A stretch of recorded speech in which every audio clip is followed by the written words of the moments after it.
Hey guys, welcome to Apex Custom Rifles. This is Brett. What I have here is a little 22 stock, and a gentleman brought this to me and asked if I could get it functioning again for him.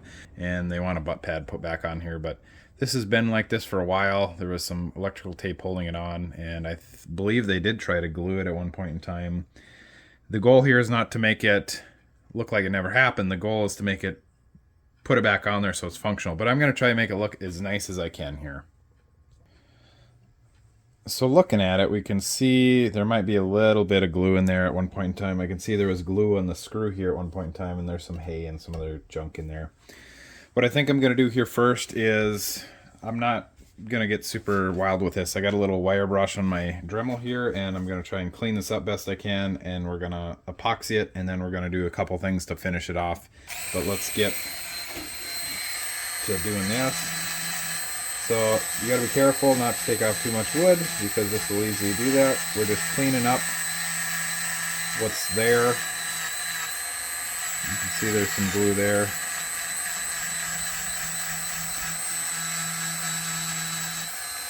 And this is a pretty aggressive wire brush I got here, but again, we're not trying to make it look like it never happened. We're trying to make it work again.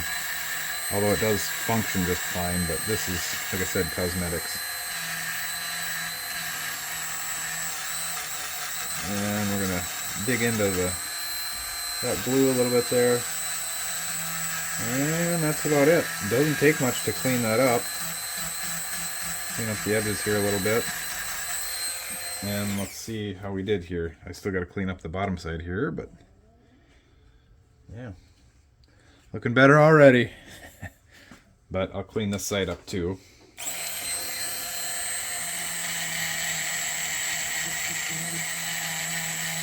And we want to kind of keep the thing going with the grain, the brush here.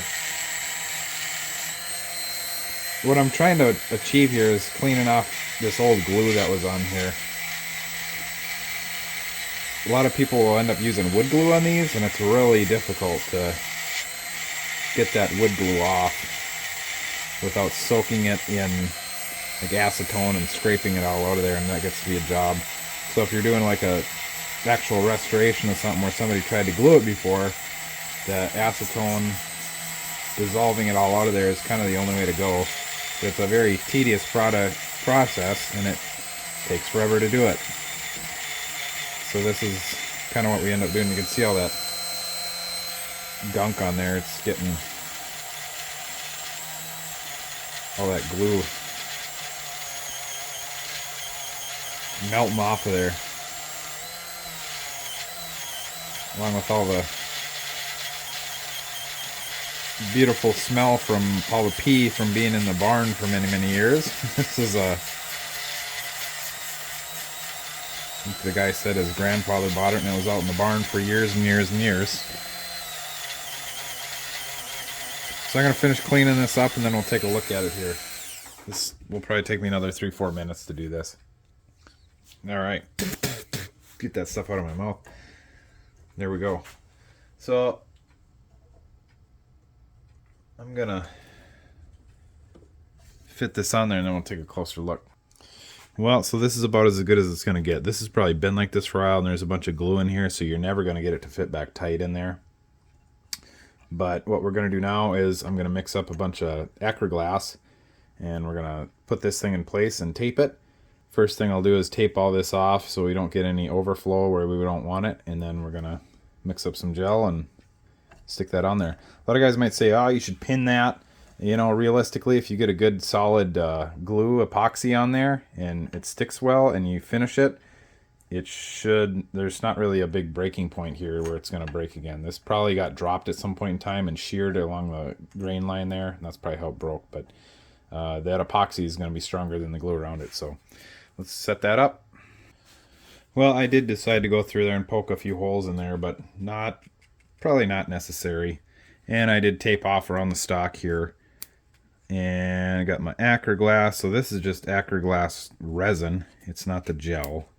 I know I think I said the gel earlier, but this, you know what I forgot to do? I forgot to put a little pigment in there. Not a big deal.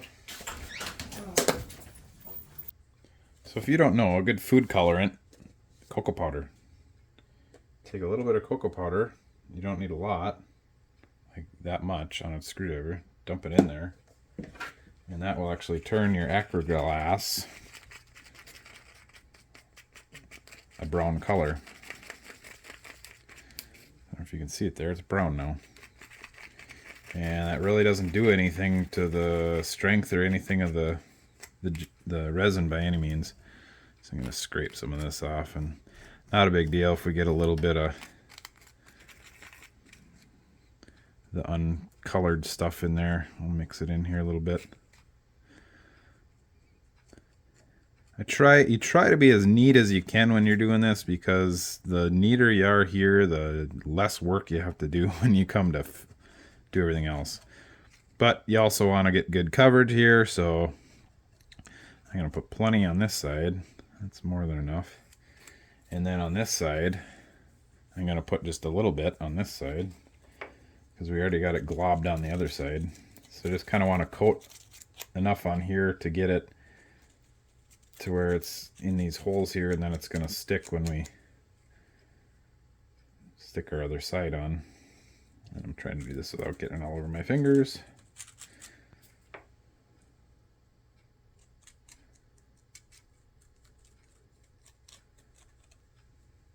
I've done a ton of repairs like this with this resin, and sometimes you pin them, sometimes you don't. But this acroglass resin works very well for doing wood repairs, any type of wood repair for that matter. All right, sure, we're gonna stick her on there just like that, and it's gonna ooze out everywhere. But before, I got a ton of Q-tips here. So what I'm gonna do is line it up best I can. Get my Q-tips, clean up a little bit here. Clean up the vast majority of it before we stick it down here. Okay, there we go. Now, I want to get the back end here level, or parallel, because that's going to be our main thing that we want to. We can deal with everything else, but this is a little trickier to do that, so if you got a straight edge, that works perfect. And I think we're looking pretty good right there, as long as it doesn't move on me. And then black tape for a repair like this works very well. You can put clamps on there, but sometimes the clamps will move. I could probably clamp this one, but I'm gonna tape it and see it moved on me there a little bit, so we'll double check. Back a little bit. Get a wrap around there, and then we'll check one more time.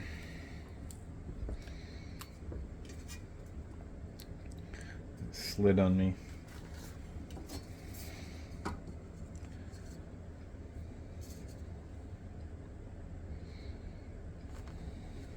There we go.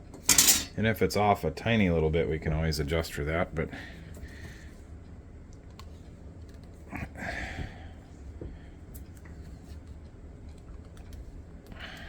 check one more time now that I got a few wraps around it. It's looking pretty close. I'm gonna push it forward a little bit because I can feel it. That's good. So now, lock my vise down here, that would help. We're gonna tighten this down as tight as we can.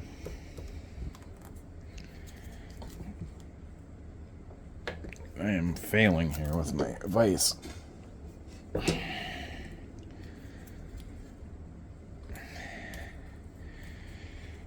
Run several wraps around here.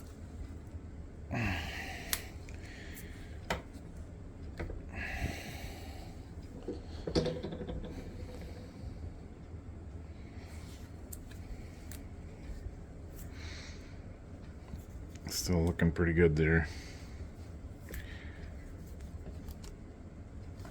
So I'm stretching this tape as I pull it around, and you may say, ah, you're using a lot of tape, but you know what? This electrical tape is like, you buy the cheap stuff for like a couple bucks a roll, buck a roll, whatever. If I spend $1 worth of tape there, whatever. Probably not, but 50 cents worth of tape maybe. But that's a good way to tighten them down. So now we will let that sit, let that dry, and then we'll come back to it here tomorrow. All right, so here we are back at this thing. Take all our tape off, and hopefully we'll have a nice pretty looking stock under there. I can get it all off. Well, give me a second, I'll get it all off here. Alrighty, there she is. Ouch, that hurt. Let's take a look here. So, looks pretty good. I think I'm gonna do a little sanding here, and then we'll take care of these gaps here next. So I'm gonna use a couple files, just straight files, to clean some of this up.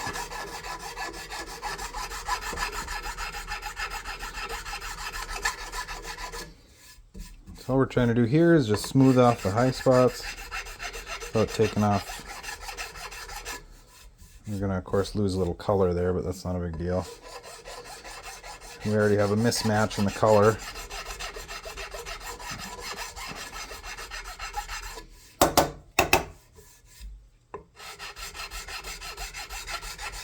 Again, this is just we're trying to make it functional again. We're not restoring it. So that looks pretty decent there. We'll flip it over. All right. A little tape on this side, but that's okay.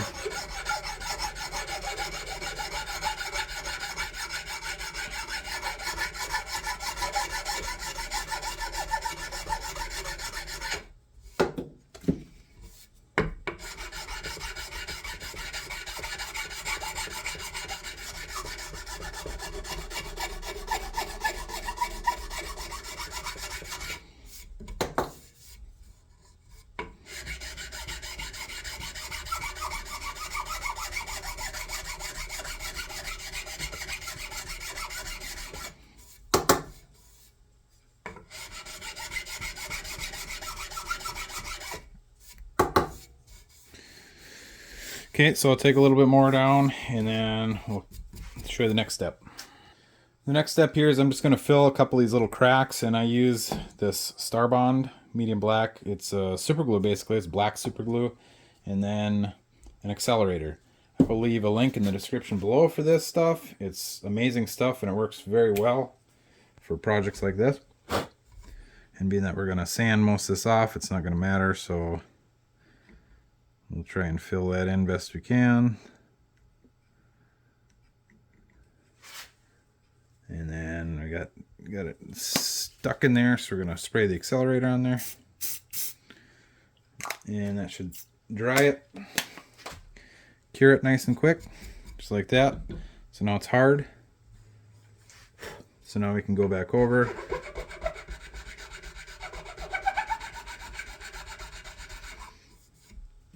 I'm going to do a little bit more, just one little spot there. And so this is a good way to fill up cracks on walnut.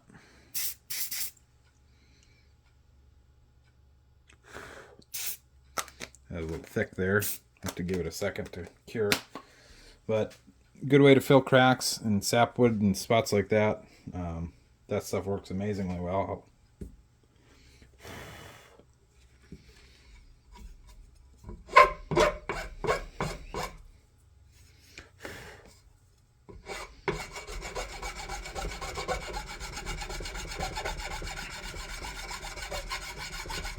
Just like that.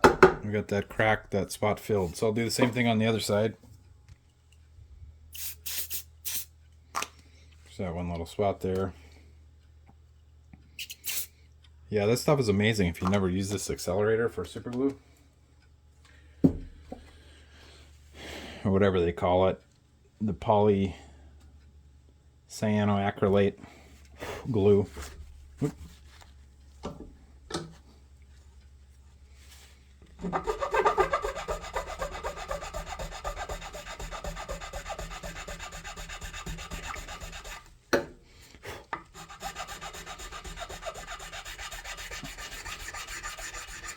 And just like that, we got her pretty much filled in. Next thing I'm going to do is take a little steel wool, clean up this old finish a little bit on the stock, and we're just going to give this thing probably a little bit of stain on the back end here. You can see it's taken off a lot of that old chipped and peeling finish. Again, this is just to get it functional again. So that took off a lot of that old crappy finish. Alright, so there's our functional repair. And you can see there's a big spot there missing. I'll have to check and see if they have this cyanoacrylate glue in brown. That would be great, but this black usually works good for walnut. I don't know what this is, if this is walnut. It looks like it might be walnut, but who knows. Actually, I think it is walnut, but what I'm going to do now is I lightly sanded this. I'm going to throw some stain on it and some finish, and we'll see what it looks like when we're all finished here. Here's the stain I'm going to try. This is Van der Haave Formula 13 stain. This is from Brownells. It's part number 500-104-003. I'll leave a link in the description for that too if I can. Alright, suppose I better show you this. So we got some blotchy finish here. And again, this is just a functional thing. We're not trying to restore this. But I take this oil I got. I've already stained it with that stain I just showed you. And I'm taking this oil and some steel wool. And we're rubbing this crappy finish down to smooth it out a little bit. And here's the stuff I use. What is this? Custom oil, Pro Custom Oil, hand rubbed. They make a spray on one, but the hand rub stuff works really well for doing this stuff. So the goal with the steel wool here is to smooth out our uneven spots and give us a little better, more even appearance on the finish. Again, functional, not worrying about perfection here. This is probably more than he's even going to expect out of this. So there we go. See how nice and relatively uniform that is compared to where it was. So there's some of the blotchiness that it was, and there's what it goes to. So I'll finish this up and show you the end result. Alright, so there we go. Still a little blotchy, but like I said, this is just a once over to make this. This is a barn gun. It's not, not fancy. We're just sealing it up, making it look a little nicer than it was. So if you wanted to go further here, you could keep going down with the steel wool. And the thing was, after I put the stain on, the stain's not quite dry yet, but it soaks into the wood. So when I come back with this finish in the steel wool, that will soak up a little bit of that stain, and when you're going over it, it'll give you a more even appearance on it. If you wanted to go further with this, you could. You could sand this down a little further, or if you wanted to sand it, you could take this down to bare wood and redo it if you want. But this is actually, he didn't even ask me to do this, but he said just fix it up, make it workable, and make it look decent as far as functionality, so he'll be pretty happy with this. See that black stuff there? Probably a little more than we needed on this guy, but it's functional again. There we go.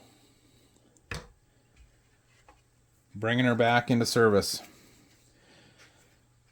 So I hope you guys enjoyed that. If you got something out of it, let me know. If you got any comments, questions, concerns, leave them in the description below. Otherwise, be sure to like, comment, and hit that subscribe button with notifications. If you guys need something done, let me know. You can contact me below and check out the product descriptions below. Otherwise, appreciate you watching. We'll catch you on the next one.